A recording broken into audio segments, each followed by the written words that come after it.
Madam Speaker, Honorable Minister in his reply said this skill development program, what purpose we have evaluated this program. You are made to meet the skill development requirement, government formulated national policy on skill development entrepreneurship. You have said in that. And also you have mentioned this policy links skills development to improved employability and productivity.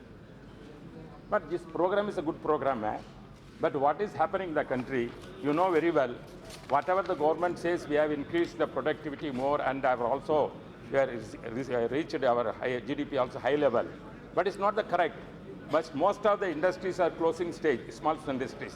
If you take my constituency, Karo, the famous for textile and mosquito, that is mosquito nets, developing the program is going on.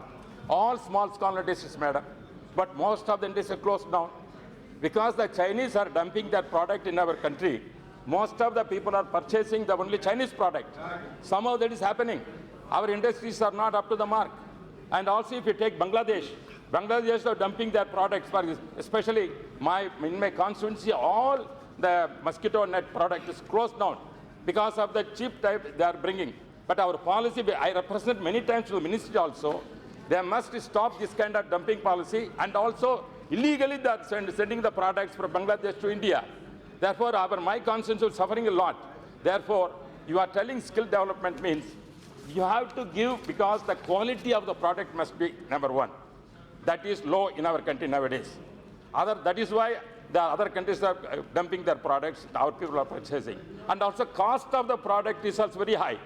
Because of the cost of the product, both quality also low and cost is high, how can our economy will develop?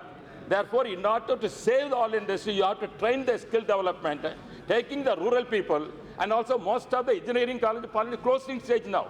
Instead of giving a private agency to conduct the skill development program, you have to use the infrastructure already existing in the country and see that our quality of the product must be high level and the cost must reduce, or the government will take seriously this matter, madam. That through that I want to know what is the policy you are going to see that our export and everything will be increased to reach our economy. Good say.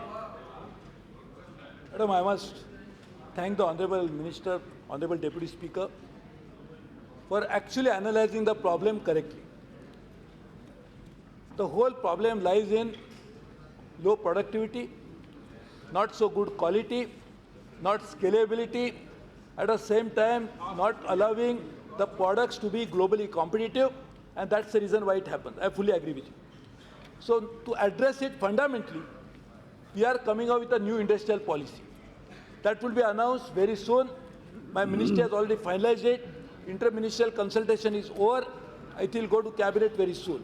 The whole idea is to essentially target the issue that you have mentioned, number one. Number two, other part of the problem that you have correctly analyzed is not having standards, because sometimes we say my product is the best, but we must have the standards which can evaluate the quality not in an abstract way, but in a real way to understand what quality really means. So we have launched a major program for standards.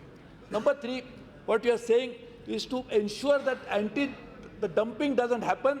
We have created not only anti-dumping authority, but first time I must thank the Prime Minister that we have brought together various agencies where we had to, aggrieved importer or aggrieved party had to go from one place to another.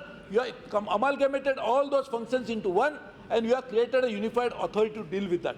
Also at the same time, whenever we find out that there is a dumping taking place, we immediately take anti-dumping measure to protect the domestic industry. Good example is steel. Now the steel production is going up, steel industry is surviving because of that. As far as agriculture products are concerned, we do the same thing.